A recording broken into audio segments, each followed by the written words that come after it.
روزنامه کردستان به هجمار 238 بشه کردی و 697 بشه عربی هاتا وشاندن. دیده هجمارک مجارین سیاسی و روشنبیری ین گریدای به کردستان و دوره هاتنا وشاندن و گهشت بر دست خویناران.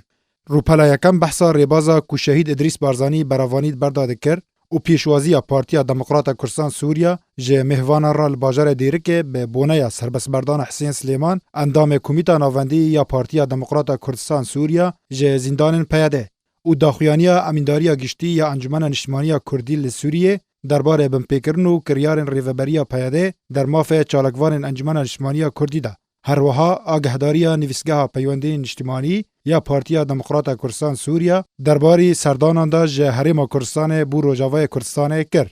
در روپلا دوام و سیم و چهارم دا بحث جوین و چالاکین پارتیا دموکرات کردستان سوریا و انجمن نشتمانی کردی لسوریه و نوچین روجاوای کردستان کرد. روپلا پنجم بحثا روشه لسوریه سرآست سیاسی، لشکری و مرووی کرد.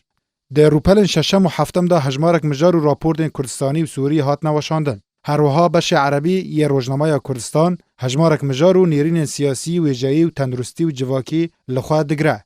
ده بشه کردی دا یکم روپل بناونیشانا رواندن اندام و آلیگرین انجمن نشمانی کردی لسوریه لدجی بنماین مافهم رووانه.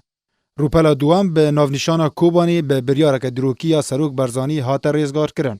روپلا سیم به ناونیشانا ادریس برزانی تیکوشر به همپا و سالوگر هفتی و هفتان یا دامزراندن کومارا کردستان بو. و دامزراندن کوملای کردی آلمانی ل آلمانیا بشه کردی به داوی هات.